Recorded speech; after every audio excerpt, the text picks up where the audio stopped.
বৃহত্তম কুমিল্লা অঞ্চল থেকে একজন বিএনপি নেতা একটা ভয়েস পাঠিয়েছে। আমি ভয়েসটা আপনাদেরকে শোনাবো। এই ভয়েসটা শোনার পরে আপনারা আতঙ্কিত হবেন না। 15 অগাস্টের বিষয়ে আওয়ামী লীগ কিছু নাশকতা করার জন্য, কিছু সন্ত্রাসী কার্যকলাপ করার জন্য কিছু পরিকল্পনা হাতে নিয়েছে। অবৈধ প্রধানমন্ত্রী শেখ হাসিনাকে খুশি রাখতে এমন কোনো অপকর্ম নেই যা এই আইনমন্ত্রী আনিসুল করেন। শবনম, গ্রেপ্তারের বিষয়ে আর কি তথ্য রয়েছে আপনার কাছে? তাদেরকে আটকের পরে আসলে আমরা ডিএমপি কমিশনারের কার্যালয়ে গণমাধ্যম কর্মীরা গিয়েছিল। যারা ক্ষমতাচ্যুত হয়েছেন আওয়ামী লীগ, তারা যতটা বেশি না উদ্গ্রীব, তারা যতটা বেশি না টেনশন, পার্শ্ববর্তী দেশ ভারত তারা তার চেয়েও বেশি টেনশনে আছে। অবশেষে শেষ রক্ষা হলো না। সেনাবাহিনীর হাতে ধরা খেয়েছেন সালমানের প্রমাণ ও আনিসুল হক। ইতিমধ্যে তাদের সম্পত্তি বাজেয়াপ্ত হতে যাচ্ছে। কতটুকু অসহায় হলে একজন মানুষ তার লম্বা দাড়িগুলা কেটে পালাতে চেষ্টা করে। আসলে এই ভিডিওতে আমরা দেখব সেনাবাহিনী তাদের কাছ থেকে কত হাজার কোটি টাকা উদ্ধার করেছে, এমনকি কিভাবে পালাতে চেয়েছিলেন তারা। দর্শক, গতকাল রাতে সালমান এফ রহমান এবং আইনমন্ত্রী আনিসুল হক গ্রেপ্তার। প্রিয় দর্শক, ইতিমধ্যেই এই খবরটা কিন্তু আপনারা সকলেই জানেন।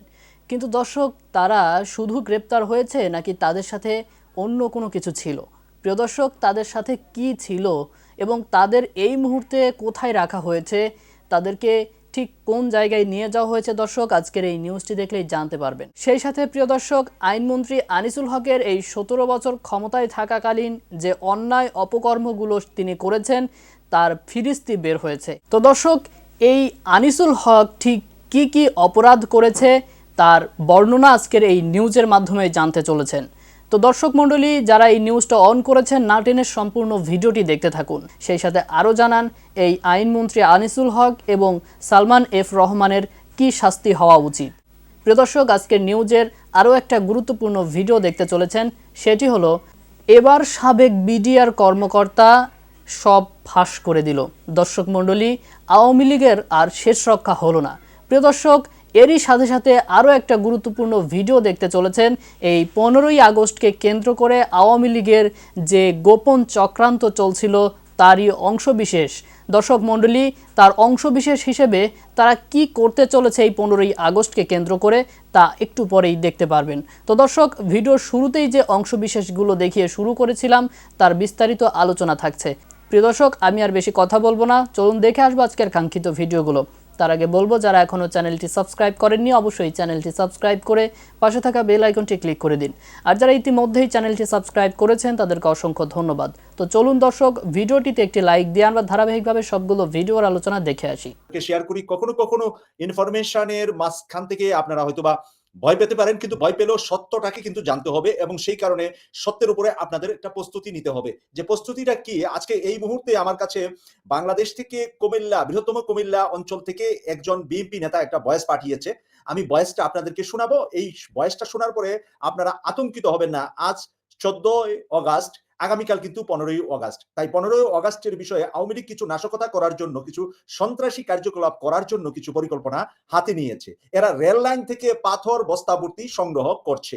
রেল লাইন থেকে পাথর সংগ্রহ করে তারা এই পাথরগুলা দিয়ে 15 তারিখে কোনো নাশকতা করতে চাচ্ছেন কিনা, বা কুমিল্লা অঞ্চল থেকে এই পাথর সংগ্রহের বিষয়টা নিশ্চিত করেছেন বিএনপির একজন সংসদ সদস্য প্রার্থী। আমি একটু ভয়েস মেসেজটা আপনাদেরকে শোনাচ্ছি, যেহেতু উনি ভয়েস দিয়েছে আপনাদেরকে ভয়েসটা আমি শোনাচ্ছি, তারপরে আরেকটু এটার উপরে আলোচনা করব।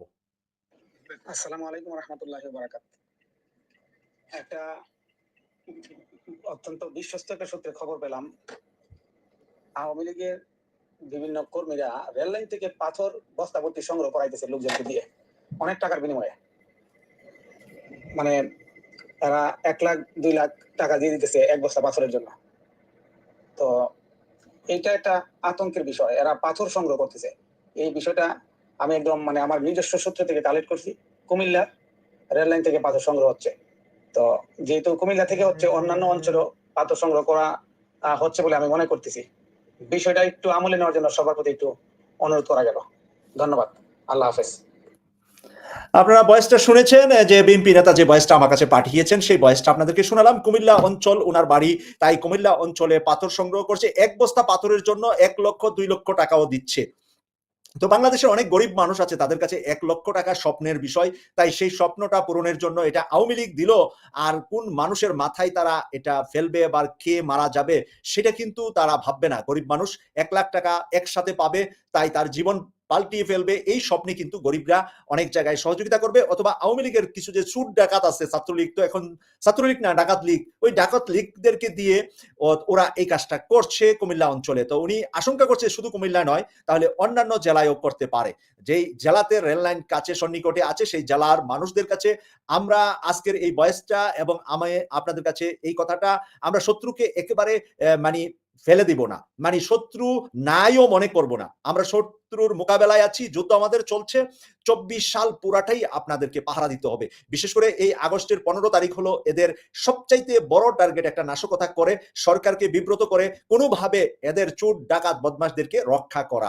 এবং এই পলিসি যে শুধুমাত্র আওয়ামী লীগের তা নয়, পাশের দেশেরও এই পলিসি আওয়ামী লীগকে দিতে পারে। তারাও কোনো না কোনো ভাবে চাচ্ছে যে বাংলাদেশের এই ডক্টর মোহাম্মদ ইউনূসের সরকারকে নস্যাৎ করে দিয়ে আওয়ামী লীগকে বা তাদের আওয়ামী লীগের অনুসারী যারা বাংলাদেশে আছে তাদেরকে নিয়ে রাষ্ট্রীয় ক্ষমতায় আনা যায়। কিন্তু তাদের স্বপ্ন কখনো ফিল আপ হবে না। কিন্তু আমার ভাইয়ের একজনের মাথা ফাটতে পারে, একজনের বিভিন্ন ধরনের সমস্যা হতে পারে।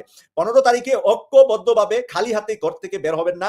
আজকে 14 তারিখ, আগামীকালই 15 তারিখ। আপনারা আজকে থেকেই একেবারে এই মাসটা একজন প্রত্যেকে দেশের একজন সিপাহী হিসাবে, প্রহরী হিসাবে নিজের আত্মরক্ষার জন্য কোনো কিছু সাথে রাখবেন। কি অপরাধ এবং লামপাট্টের জয় জয়কার।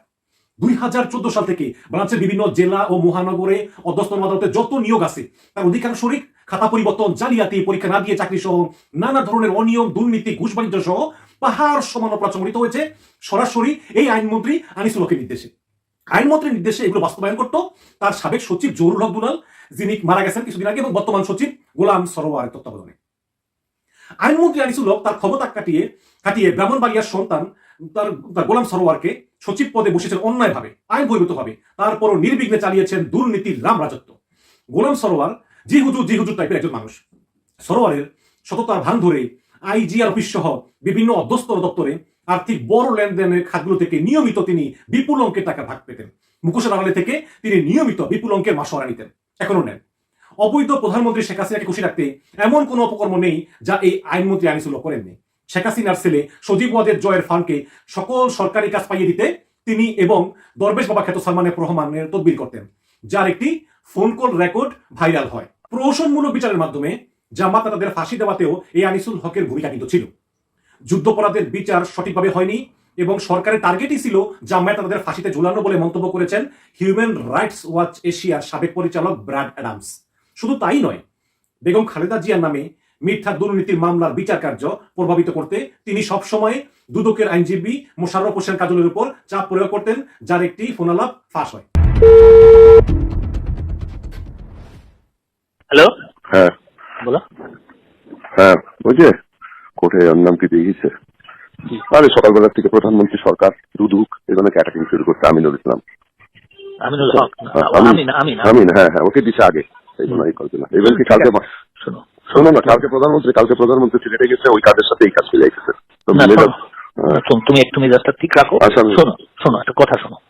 এই তুমি ওনাকে বলো, হ্যাঁ তুমি ওনাকে জজ সাহেবকে বলো যে যদি উনি আজকের শেষে যদি উনি 5-6 তারিখের তারিখটায় দিল, হ্যাঁ হ্যালো, আর না হলে 25 তারিখে চলে যাও। 25 এটা এই মামলা, এটা আচ্ছা আচ্ছা, বুঝছো না? আচ্ছা, উনি নাম আমি তখন এই মতো যুক্ত পাচ্ছি না, ওনার নাম যে নাম রে, তখন আমি ওনাকে দিয়ে বলবো আর কি। অব্যাহত চাপ প্রয়োগ করে বহু বিচারককে অপরাধ কর্মে জড়াতে বাধ্য করেছেন এই আইনমন্ত্রী আনিসুল হক এবং তার সচিব। সাবেক প্রধান বিচারপতি সুরেন্দ্র কুমার সিনহাকে দেশ ত্যাগে বাধ্য করার অন্যতম কুশীলব হচ্ছেন এই আইনমন্ত্রী আনিসুল হক। সাদাসিধা ভাব ধরে থাকা মন্ত্রী আনিসুল হক ও তার সচিব নিয়োগ দুর্নীতি করেই কামিয়ে নিয়েছেন শত শত কোটি টাকা। একই সঙ্গে আইন মন্ত্রণালয়ের রেজিস্ট্রেশন ডিপার্টমেন্ট যেন মন্ত্রী এবং সচিবের একটা টাকার খনি। গুলশানের সাব রেজিস্ট্রার রমজান আলীর বাড়িও কিন্তু ব্রাহ্মণবাড়িয়ার কসবায়, যিনি কিনা গুলশান এলাকার একটা দলিল করতে 1 কোটি থেকে 3-4 কোটি টাকা পর্যন্ত ঘুষ নেন।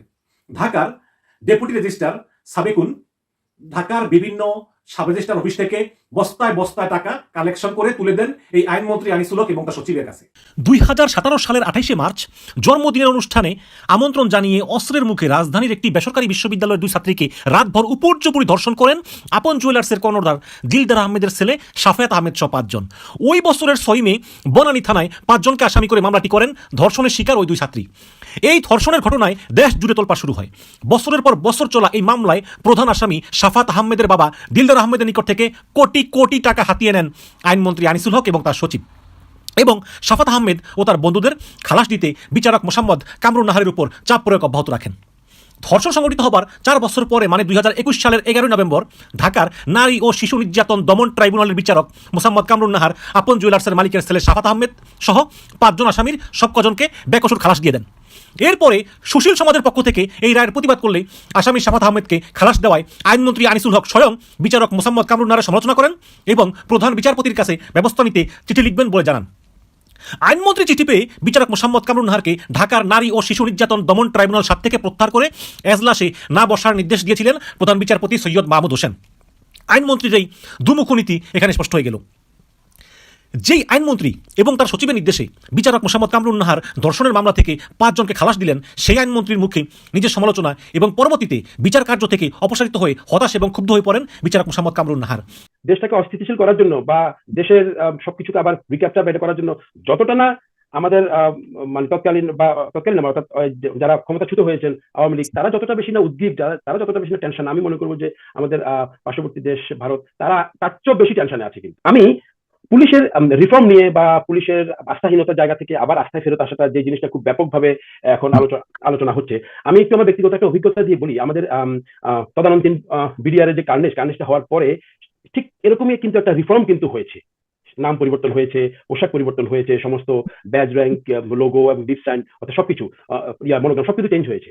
ঠিক আমি কিন্তু ওই সময়টাতে বিভিন্ন পর্যায়ে আমি কিন্তু বর্ডার গার্ড ব্যাটালিয়নে তখন আমি চাকরি করার আমার সুযোগ হয়েছে। আমি সেই রিফর্ম পিরিয়ডে কিন্তু সরাসরি জিনিসটা আমি দেখেছি যে একটা বাহিনী পূর্ব থেকে রিফর্ম করে আবার যে নতুন একটা রূপে আসার এই রিফর্ম ফেজটা আমি দেখেছি। তো সেই অভিজ্ঞতা থেকে আমি একটু অ্যাড করতে চাই যে আসলে পোশাক পরিবর্তন করে কিংবা লোগো পরিবর্তন করে কতটুকু আমরা আমাদের চারিত্রিকগত রিফর্ম করতে পারবো, সেই জিনিসটাতে আমি হয়তো বা আমার ব্যক্তিগত অভিমতে আমার কিছুটা সন্দেহ থেকে যেতে পারে বা কিংবা আমার একটু ডাউট থাকতেই পারে। কারণ যতক্ষণ পর্যন্ত আমরা আমাদের চারিত্রিকগত ভাবে আমরা আমাদেরকে রিফর্ম করতে না পারবো, আমি আমার দলীয়করণ থেকে বেরিয়ে আসতে না পারবো, ততক্ষণ পর্যন্ত কিন্তু আসলে যতই আপনি পোশাক পরিবর্তন করেন বা সাইন পরিবর্তন করেন, মনোগ্রাম পরিবর্তন করেন, আসলে কিন্তু হবে না। কারণ এই সরকার 2009 থেকে অদ্যাবধি এবং ফরাদ ভাই কারেক্টলি বলেছেন, বিশেষ করে 2013 পরবর্তী সময় থেকেই একটা আমরা যদি পুরো দেশটাকে যদি একটা গাছের মতো ধরি, একটা বৃক্ষের মতো ধরি, বৃক্ষের প্রতিটা শুধু ডালে ডালে না, প্রতিটা পাতায় পাতায় তারা তাদের নিজস্ব লোকজনগুলোকে তারা স্থাপন করেছে, যাতে করে আপনি যতই ঝাঁকি দেন না কেন, যারাই পড়ুক তাদের সব জায়গায় কিন্তু তাদের লোকই কিন্তু থাকবে। সো এই সব জায়গায় এরকম নারী নক্ষত্র সব জায়গায় এরকম ডালে ডালে পাতায় পাতায় লোকজন রেখে আমরা কতটুকু রিফর্ম করে বা কত আস্থা মানে আমরা জনগণের আস্থা আমরা ফেরত আনতে পারবো, এটা আমাদের একটা বিশাল চ্যালেঞ্জ। এটা নাথিং ইম্পসিবল, পসিবল, বাট এটার জন্য আমাদেরকে যথেষ্ট সময়, যথেষ্ট শ্রম দিতে হবে এবং আমাদের ওভার দ্য পিপল, আমাদের যারা এই আইন শৃঙ্খলা বাহিনীর সাথে জড়িত আছে, তাদের একটা সাইকোলজিক্যাল একটা ওয়ারফেয়ার, সাইকোলজিক্যাল একটা চেঞ্জ আনতে হবে অনেক বড় ধরনের। এটার জন্য আমাদের নীতি নির্ধারণী পর্যায় থেকে শুরু করে আইন থেকে শুরু করে এবং এটা সঠিক বাস্তবায়ন। আইন তো সব দেশেই আছে, আমাদের দেশে প্রচুর আইন আছে, কথায় কথায় আমাদের দেশে আইন আছে, উঠতে বসতে আইন আছে, কিন্তু আইনের কোনো প্রয়োগ নাই। সো আইনের প্রয়োগের মাধ্যমে, সবকিছুর মাধ্যমে, দৃষ্টান্ত স্থাপন করার মাধ্যমে আমরা যদি না আসতে পারি, তাহলে কিন্তু এই রিফর্ম করে বা এটা যত কিছু করি না কেন জনগণের কাছাকাছি আসাটা আমার মনে হয় না এতটা সহজ হবে। বাট আমরা আশা হলে তো চলবে না, ডেফিনেটলি আমরা আশা করবো যে এরকমটাই হবে। তারপরে আমি সাম্প্রতিক সময়ে আমাদের যে সাম্প্রদায়িক যে হামলা বা বিভিন্ন ধরনের ঘটনাগুলো ঘটছে, আমি জাস্ট একটু ভেরি ইন্টারেস্টিং এই বিষয়টা একটু আমি হাইলাইটেড করতে চাই আমাদের যারা শুনছেন। আমরা জানি এটা নতুন কিছু না, নাথিং নিউ, অল আর প্রেসক্রাইবড। এটা একটা নিউ ট্রাম্প কার্ড খেলানোর একটা চেষ্টা হচ্ছে, যেটা বরাবরই আমি সবসময় বলে আসি যে রাজনীতিবিদদের সর্বশেষ হাতিয়ার হচ্ছে রিলিজিয়ান, ধর্মটাকে আমাদের পলিটিশিয়ানরা ওভার দ্য পিরিয়ড সবসময় শেষ হাতিয়ার হিসেবে তারা সবসময় ইউজ করতো। এখানেও কিন্তু তার ব্যতিক্রম কিন্তু না, তারা কিন্তু শুরুতেই কিন্তু সবসময় যে কাজটা করতো, সব ধরনের কার্ড তারা ইউজ করবে, সব ধরনের খেলা খেলবে, সবকিছু থেকে যখন ফেল হয়ে যাবে তখন ধর্মটাকে কিন্তু আমাদের পলিটিশিয়ানরা কিন্তু যুগ যুগ ধরে ইউজ করে আসছে শেষ ট্রাম্প কার্ড হিসেবে। কারণ এই একটা জায়গায় এসে কিন্তু আপনারা মাঝে কিন্তু জনগণকে কিন্তু ডিভাইড করে দেবেন, দিয়ে কিন্তু আপনি মাঝখান থেকে কিন্তু আপনি ফায়দা লুটার চেষ্টা করবেন। ঠিক সেম ভাবেই এখনো কিন্তু সবাই চলে গিয়েছে, পালিয়ে গিয়েছে, আত্মগোপনে আছে, কিন্তু ট্রাম্প কার্ড হিসেবে কিন্তু আমাদের ধর্মটাকে কিন্তু আবার নিয়ে এসছে আমাদের সামনে। আমাদেরকে যেভাবে ইউজ করা হচ্ছে, বাড়ি পড়াচ্ছে আলফার, নাম দেওয়া হচ্ছে ব্রাভোর, বাড়ি পড়ছে মাশরাফির, মানে বলা হচ্ছে যে লিটন দাসের, তারপরে বর্ডারে লোকজন জড়ো করে আনা হয়েছে, মিছিল করতেছে মূর্তি ভাঙা, তাদেরকে জিজ্ঞাসা করা হচ্ছে যে কি ভাঙা হয়েছে, কেন আপনারা আন্দোলন করছেন, কেউ কিছু বলতে পারতেছে না, আপনার বাড়ি কোথায় অ্যাড্রেস সে কিছু বলতে পারতেছে না, উত্তেজিত হয়ে যাচ্ছে।